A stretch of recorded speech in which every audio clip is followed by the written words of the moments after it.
السلام علیکم ورحمۃ اللہ۔ اعوذ باللہ من الشیطان الرجیم، بسم اللہ الرحمن الرحیم۔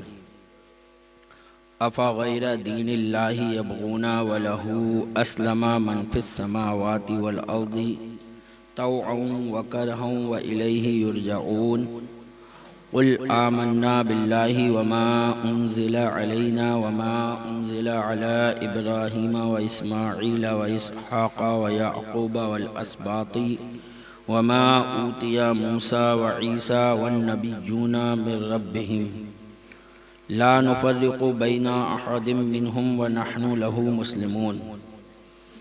اللہ تبارک و تعالی ارشاد فرماتا ہے، تو کیا اللہ کے دین کے سوا اور دین چاہتے ہیں اور اس کے حضور گردن رکھے ہیں جو کوئی آسمانوں اور زمین میں ہے، خوشی سے اور مجبوری، یعنی آسمان میں بھی جو کچھ ہے وہ بھی اور زمین میں بھی جو کچھ ہے وہ سب اللہ ہی کے حضور گردن رکھے ہے، چاہے خوشی سے رکھے ہوں یا مجبوری رکھے ہوں، رکھیں سب اللہ ہی کے حضور ہے گردن، اور اس کی طرف پھریں گے۔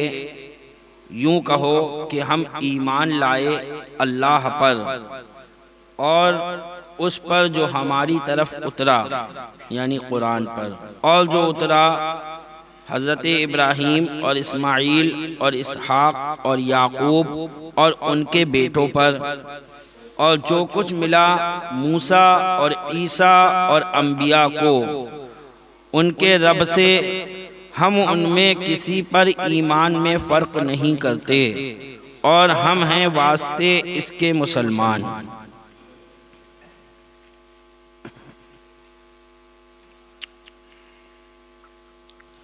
یعنی اے نبی صلی اللہ علیہ وسلم، جب عقلاً و نقلاً، یعنی عقل بھی اس بات کو تسلیم کرتی ہے کہ دین اسلام ہی جو ہے وہ سچا دین ہے، اور نقلاً یعنی کتابوں کے ذریعے بھی یہ بات ثابت ہے کہ دین اسلام ہی جو ہے وہی سچا دین ہے، تو نقلاً بھی یہ بات معلوم ہو گئی اور عقل بھی اسی کو ہی تسلیم کر رہی ہے، تو عقلاً و نقلاً ہر طرح معلوم ہو چکا، اور ان کی کتابوں نے بھی گواہی دے دی کہ صرف اسلام ہی اللہ کا پسندیدہ دین ہے، اور اس کے سوا تمہارے دین یا شیطانی ہے یا نفسانی۔ تو یہ اہل کتاب جان بوجھ کر غیر اللہ کا دین تلاش کرتے ہیں، حالانکہ آسمانوں اور زمین کی ساری چیزیں قانون فطرت میں رب تعالیٰ کی فرما بردار ہیں، رضا و رغبت سے ہوں یا ناراضی سے، کہ مسلمان رب کی ہر چیز پر خوش ہے اور کافر ناخوش ہے، یا آسمان زمین کی ساری چیزیں آخرکار اسلام میں داخل ہیں، خوش ہو کر یا ناخوش، کہ کفار نزع کے وقت ایمان لے آتے ہیں، جتنے بھی کافر ہیں مجبوری نزع کے وقت، موت کے وقت وہ ایمان قبول کرتے ہیں، تو مجبوری کراتی ہے ان کو، وہ خوشی نہیں، لیکن گردن رب کے ہی حضور جھکانا پڑتی ہے، تو موت کے وقت وہ سب کیونکہ دیکھ لیتے ہیں، فرشتے دکھ گئے انہیں، سب پتہ چل گیا، اس وقت پہچان جاتے ہیں کہ دین اسلام ہی جو ہے بالکل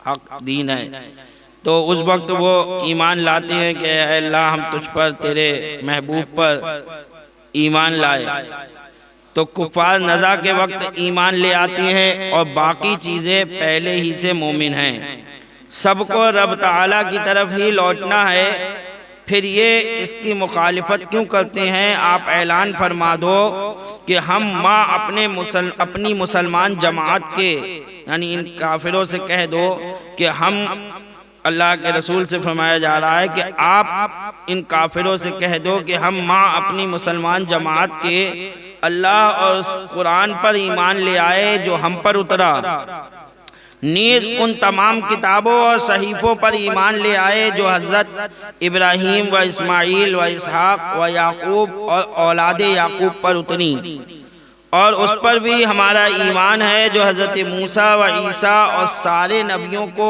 ان کے رب کی طرف سے ملی۔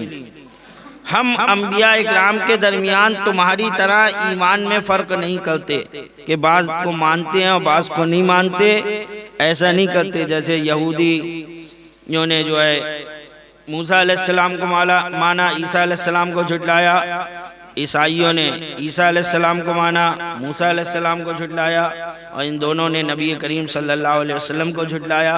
اس طرح جتنے نبیوں کے ماننے والے ہوتے رہے وہ اپنوں کو مانتے رہے، دوسروں کو جھٹلاتے رہے۔ تو اللہ تبارک تعالیٰ نے فرمایا ان سے کہہ دو کہ ہم تمہاری طرح فرق نہیں کرتے بلکہ ہم سب کو مانتے ہیں۔ تو سب کو ماننا بھی چاہیے۔ اللہ نے جس کو جو مرتبہ دیا ہے ان سب کو ہی ماننا چاہیے، یہ نہیں کہ ایک کو مان کے اور تم سب کو چھوڑ دو۔ بہت افسوس ہوتا ہے ایسے جاہل قسم کے لوگوں پر جو جاہل پیروں کے کہنے میں آ کر اس طرح کی باتیں بول دیتے ہیں کہ اعلیٰ حضرت کوئی ولی تھوڑی تھے، وہ تو مولوی تھے۔ تمہیں پتہ ہے کہ ولی کسے کہتے ہیں اور تمہارے پاس پیمانہ ہے ولایت کا، تم جانچ رہے ہو کون ولی ہے اور کون نہیں ہے۔ کون سا پیمانہ لیے بیٹھے ہو؟ ذرا ہمیں بھی دکھا دو اس پیمانے کو جس سے تمہیں پتہ چل رہا ہے، ہمیں تو پتہ نہیں چل پا رہا ہے، تمہیں پتہ چل جا رہا ہے کہ کون ولی ہے اور کون نہیں ہے۔ نکالو اس پیمانے کو، ذرا دکھاؤ بھی تو ہمیں، کون سے پیمانے سے تم نے پہچان لیا کہ اعلیٰ حضرت مولوی تھے ولی نہیں تھے، حضور مفتی اعظم ہند مولوی تھے ولی نہیں تھے؟ وہ پیمانہ ذرا ہمیں بھی دکھاؤ نکال کر۔ نہیں، سب کو ماننا ضروری ہے۔ اللہ نے یہ جاہلوں کے چکر میں مت پڑو۔ اللہ نے جس کو ولی بنایا ہے، جن کی ولایت مشہور ہے، مشہور ہے، اجماع ہے جن کی ولایت پر، آپ ان کی ولایت کا انکار کر رہے ہو۔ کوئی ایسی کر دو اور ان کو ولی مان رہے ہو کہ جن کا کہیں سے کہیں تک پتہ بھی نہیں ہے کہ صاحب برگد والے بابا وہاں جو ہے پیڑ پھٹا وہاں قبر نکل آئی، کہ صاحب وہاں پہ مزار نکلا ہے، بہت بڑے ولی ہیں اللہ کے، جن کا کہیں سے کہیں تک کوئی پتہ بھی نہیں تھا، کچھ نہیں تھا، وہاں تم مزار بھی ماننے کو تیار ہو، ان کو اللہ کا بہت بڑا ولی بھی ماننے کو تیار ہو۔ یار کون سا پیمانہ تمہیں مل گیا کہ ذرا ذرا برگد کا پیڑ پھٹ گیا وہاں پہ جو ہے اگر کچھ نکل آیا تو تم نے انہیں جو ہے مزار بھی مان لیا، وہاں پر ولی بھی مان لیا اور بہت بڑا ولی مان لیا؟ یہ کون سا پیمانہ تم لوگوں کے پاس ہے؟ اور جن پر اجماع ہے، جن کی ولایت کے ڈنکے بج رہے ہیں، عرب و عجم نے جن کو مانا ہے، ان کو تم ولی ماننے کو تیار نہیں ہو۔ تو یہ جہالت کے اندھیرے سے نکلو، اپنی آنکھیں کھولو۔ اللہ نے جن کو ولایت دی ہے ان کی ولایت کا انکار کرنا یہ اللہ سے دشمنی مول لینا، یہ سمجھو سیدھی سیدھی۔ سب کو ماننا چاہیے، یہ نہیں کہنا چاہیے جو ایسا کہہ رہا ہے ایسے پیر کو چھوڑو، وہ جاہل پیر ہے تمہیں گمراہ کر رہا ہے۔ جو بھی اس طریقے کی باتیں کرے کہ اسے مانو اسے مت مانو، وہ ولی ہے وہ نہیں ہے، ارے ان کی ولایت مشہور ہے۔ حضور شاہ جی محمد شیر میاں ہوئے یا وارث پاک ہوئے یا جو ہے مدار پاک ہوئے، اعلیٰ حضرت فاضل بریلوی ہوئے، حضور مفتی اعظم ہند ہوئے، یہ وہ لوگ ہیں جن کی ولایت مشہور ہے۔ حضور مفتی اعظم ہند کے بارے میں تو خود اللہ کے ولی نوری میاں نے کہا تھا کہ تمہارے گھر اللہ کا ولی پیدا ہوا ہے، اعلیٰ حضرت سے ماہرہ شریف کے، تم لوگ ان کی ولایت کے انکار کرتے ہو، معلوم نہیں کون سا پیمانہ لیے بیٹھے ہو۔ تو ایسے پیروں سے اپنے آپ کو بچاؤ، یہ پیر صرف تمہیں گمراہ کر رہے ہیں اور کچھ نہیں۔ تو یہی اللہ تبارک و تعالیٰ نے اپنے محبوب کو حکم دیا کہ تم کہہ دو کہ ہم سب کو مانتے ہیں۔ نبیوں کا یہاں ذکر ہے، میں نے ولیوں کی آپ کو بات بتائی، جہاں قرآن میں ذکر جو ہے نبیوں کا آیا ہے۔ تمہاری طرح ایمان میں فرق نہیں کرتے کہ بعض کو مانیں اور بعض کا انکار کریں، بلکہ سب پر ایمان لاتے ہیں، اور کیوں نہ لائیں، ہم تو رب تعالیٰ کے مطیع ہیں نہ اپنے نفس کے۔ اللہ کے فرما بردار ہیں، اللہ نے جس کو ماننے کا حکم دیا ہے ہم تو اسے مانیں گے۔ جب رب تعالیٰ نے ان سب کو نبوت سے سرفراز فرمایا، پھر بعض کے نہ ماننے کے کیا معنی؟ لہذا ہم سارے رسولوں، ساری کتابوں اور سارے صحیفوں اور انبیاء کرام کے سارے معجزات پر ایمان رکھتے ہیں۔ یہی اسلام کی حقیقت ہے اور اسی پر نجات کا مدار۔ خیال رہے کہ ہمارا ایمان قرآن شریف پر بھی ہے اور پچھلی ساری آسمانی کتابوں پر بھی، مگر فرق یہ ہے کہ قرآن کریم پر ایمان بھی ہے اور عمل بھی۔ ایمان سب پر ہے، تمام کتابوں پر ہمارا ایمان ہے، لیکن فرق کیا ہے قرآن پر ایمان لانے میں ادھر کہ قرآن پر ہمارا ایمان بھی ہے اور عمل بھی ہے، اور دوسری کتابوں پر ہمارا ایمان ضرور ہے، توریت پر، انجیل پر، زبور پر، اور جتنے صحیفے اللہ نے نازل فرمائے ان سب پر ہمارا ایمان ہے کہ وہ اللہ کی طرف سے ہیں، لیکن ان پر عمل نہیں ہے، اس پر عمل نہیں ہے۔ اس میں جو لکھا ہوا ہے ہم اس پر عمل نہیں کریں گے، ہم عمل کریں گے اس پر جو قرآن میں لکھا ہوا ہے، ٹھیک ہے؟ مانیں گے سب پر کہ ہاں سب اللہ کا جو ہے اللہ کی کتابیں ہیں، لیکن عمل کس پر ہوگا؟ قرآن پر ہوگا۔ تو وہی بات اب اگر میں ایسے کہہ دوں کہ مانیں گے ہم سب ولیوں کو، ہے نہیں، پکڑے رہیں گے اپنے پیر کو، اس میں کوئی حرج نہیں ہے، اس میں کوئی حرج نہیں ہے۔ پیر اگر پیر بننے کے لائق جو ہے جس میں شرطیں ہیں تو ہم اپنے پیر کے پیچھے چلیں گے، مانیں گے سب کو، ادب سب کا کریں گے، ہے نہیں۔ اسی لیے جو ہے نظمی میاں نے کہا کہ دوجے پیر کو چھیڑے مت، اپنے پیر کو چھوڑے مت، کیونکہ جو ہے کسی کا جو کہہ رہا کہ وہ ولی ہے، وہ نہیں ہے، وہ نہیں ہے، سب کا ادب کرنا ہے، سب کی عظمت کرنا ہے، اور جس کے ہاتھ پہ تم نے جو ہے بیعت کی ہے اس کے ساتھ چلتے رہنا ہے اپنے، ہے نہیں، اس میں کوئی حرج نہیں ہے۔ لیکن اگر وہ ایسا جاہل پیر ہے کہ وہ دوسروں پیروں سے الگ کر رہا ہے تمہیں، تو پھر وہ پیر ہی نہیں ہے۔ جس پہ کے ہاتھ پر تم نے بیعت کی ہے، اگر وہ خود ہی کہہ رہا ہے کہ ارے سب کو چھوڑو، بس میں ہی ہوں، مجھے ہی پکڑے رہو، تو پھر وہی پیر نہیں ہے، اسی کو چھوڑو، وہ پیر بننے کے لائق ہی نہیں ہے جو اس طریقے کی باتیں کر رہا ہے، جو سب کو چھڑوا کر صرف اپنا بنا کر رکھ رہا ہے۔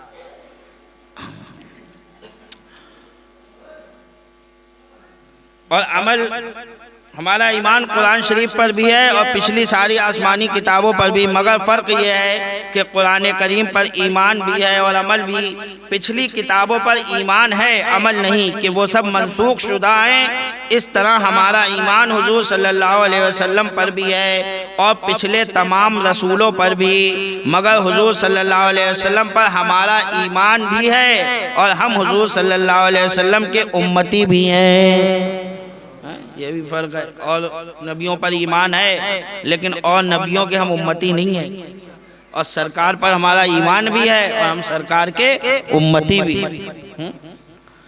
پچھلے انبیاء کرام پر ایمان تو ہے مگر ہم ان کے امتی نہیں، اس لیے کلمے میں صرف حضور صلی اللہ علیہ وسلم کا ہی نام پڑھتے ہیں۔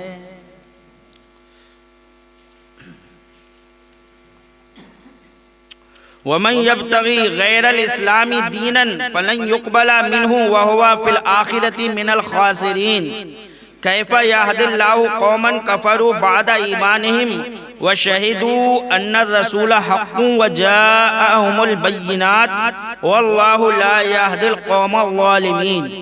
اور جو اسلام کے سوا کوئی دین چاہے گا وہ ہرگز اس سے قبول نہ کیا جائے گا۔ کوئی بھی دین لے کر اللہ کی بارگاہ میں پہنچے گا اسلام کے سوا تو اللہ تعالیٰ اس کو قبول نہ فرمائے گا، اور وہ آخرت میں ضیاءکاروں سے ہے، کیونکہ اللہ ایسی قوم کی ہدایت چاہے جو ایمان لا کر کافر ہو گئے۔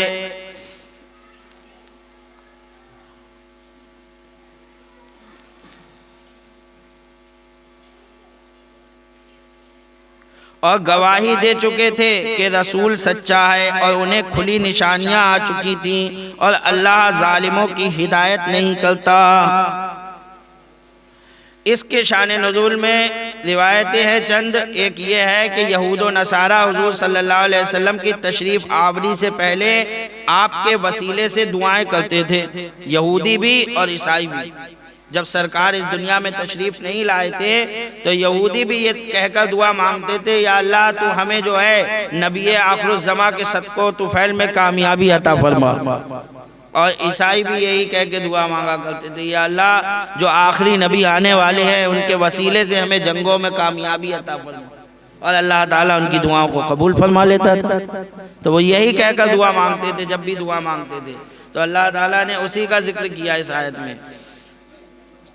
تو حضور علیہ السلام کی تشریف آوری سے پہلے آپ کے وسیلے سے دعائیں کرتے تھے، اور آپ کی تشریف آوری کے منتظر تھے، لوگوں کو بشارتیں دیتے تھے۔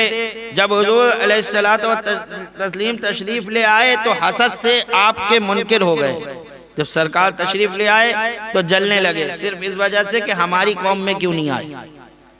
بس جلنے کی وجہ صرف یہی رہی کہ اگر یہودیوں میں سرکار تشریف لے آتے تو سب ایمان لے آتے، کہتے ہماری قوم کے ہیں۔ عیسائیوں میں تشریف لے آتے تو سب عیسائی ایمان لے آتے کہ ہماری قوم کے ہیں، لیکن سرکار نہ یہودیوں میں آئے نہ عیسائیوں میں آئے، بلکہ مکہ میں کفار قریش ہیں، قریش میں جو ہے آپ بنی اسماعیل، حضرت اسماعیل علیہ السلام کی اولاد میں سے ہوئے، بنی جو ہے اسماعیل کی اولادوں میں سے آپ ہوئے، بنی اسرائیل کی اولادوں میں سے آپ نہیں ہوئے۔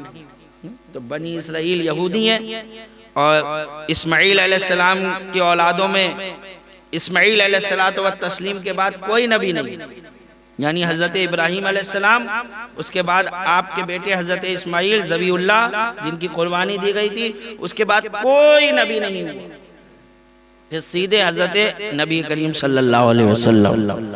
اور ادھر بنی اسرائیل میں حضرت ابراہیم علیہ السلام کے بعد حضرت اسحاق، پھر حضرت یعقوب، اس طریقے سے نبی ہوتے رہے، جتنے نبی آئے سب ادھر ہی آئے، پھر جتنے نبی آئے حضرت ابراہیم علیہ السلام اور حضرت اسحاق کے بعد جتنے نبی آئے ادھر ہی آئے، ادھر حضرت اسماعیل کے بعد کوئی نبی نہیں ہوا، سیدھے ڈائریکٹ حضور صلی اللہ علیہ وسلم آخری نبی بن کر تشریف لائے۔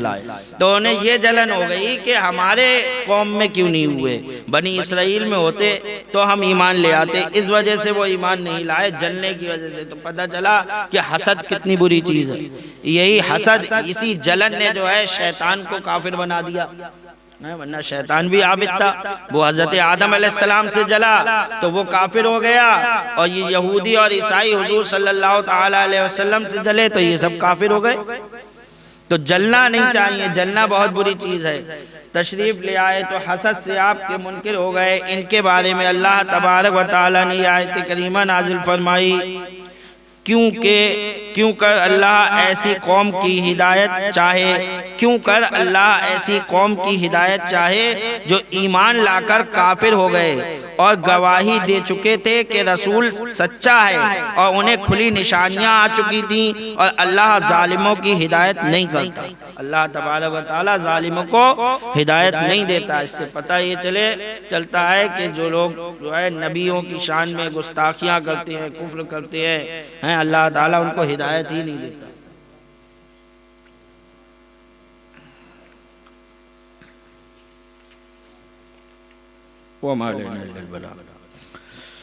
نماز کے مسائل چل رہے ہیں۔ پچھلے جمعے بتایا گیا تھا کہ سجدہ کس طرح کرنا چاہیے۔ امید کرتا ہوں کہ سب نے اچھی طرح سمجھ لیا ہوگا کہ ہمارے جو ہے دونوں پیر کی 10 انگلیاں جو ہیں وہ کعبے کی طرف رہے، ناک ہڈی تک جمی رہے، اس طریقے سے سجدہ کریں۔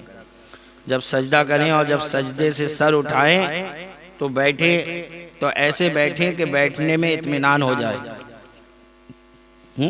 کم سے کم سبحان اللہ، ایک بار سبحان اللہ کہنے کی مقدار بیٹھیں، اتنی دیر بیٹھیں، پھر دوسرا سجدہ کریں۔ یہ نہیں کہ صحیح سے بیٹھنے پائے نہیں اور دوسرا سجدہ کر لیا۔ اللہ کے رسول صلی اللہ تعالیٰ علیہ وسلم ایک مرتبہ مسجد نبوی میں تشریف فرما تھے۔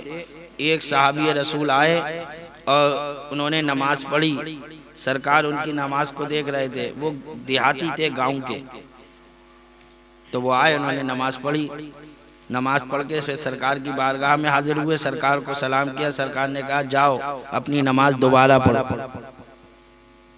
انہوں نے جا کر کچھ نہیں کہا کہ کیا وجہ کیا نہیں، سرکار کہہ رہے ہیں، گئے دوبارہ نماز پڑھ لی، پھر نماز پڑھ کر آئے، سرکار نے کہا جاؤ اپنی نماز دوبارہ پڑھو۔ انہوں نے پھر جا کر نماز پڑھی، پھر بھی سرکار سے نہیں کہا کہ کیوں پڑھوں، کیا وجہ رہی، کیا کمی رہی، پھر پڑھنے لگے۔ پھر سرکار کی بارگاہ میں آئے، سرکار نے کہا جاؤ اپنی نماز دوبارہ پڑھو۔ تو اب 2 بار ہو چکا تھا، تو کہا اے اللہ کے رسول میں کیسے نماز پڑھوں، بتا دیجئے مجھے۔ تو سرکار نے فرمایا اس وقت کہ جو ہے رکوع ایسے کرو کہ رکوع کرنے میں اطمینان ہو جائے، رکوع سے اٹھو تو اٹھنے میں اطمینان ہو جائے، پھر سجدے میں جاؤ تو سجدہ کرنے میں اطمینان ہو جائے، پھر سجدے سے بیٹھو تو بیٹھنے میں اطمینان ہو جائے، پھر دوبارہ سجدہ کرو۔ مطلب اطمینان و سکون کے ساتھ نماز ادا کرو، ایسے مت پڑھو جیسے مرغ ٹھونگے مارتا ہے، جلدی جلدی جلدی جلدی، اس طریقے سے نماز مت پڑھو۔ سرکار نے بار بار نماز پڑھنے کا حکم دیا۔ آج جانے کتنے لوگ جو ہے ایسی نمازیں پڑھتے ہیں اتنی تیزی سے کہ بس کھٹا کھٹ۔ تو نہیں، اطمینان کے ساتھ، اطمینان و سکون کے ساتھ آپ نماز ادا کرو۔ سبحان اللہ، اتنی دیر ایک بار سبحان اللہ کہا جائے، اتنی دیر آپ کو بیٹھنا ہے، ٹھیک ہے، اور پھر دوبارہ جانا ہے سجدے میں۔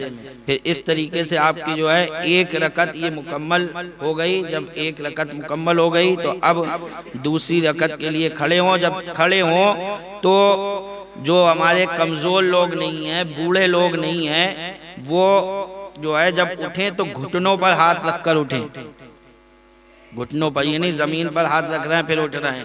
وہ تو کمزور لوگ ہیں جن سے نہیں اٹھ مل رہا ہے، وہ زمین پر ہاتھ رکھ کر اٹھتے ہیں، مجبوری ہے ان کی، ورنہ سنت طریقہ یہ ہے کہ ہم گھٹنوں پر ہاتھ رکھ کر اور سیدھے کھڑے ہو جائیں۔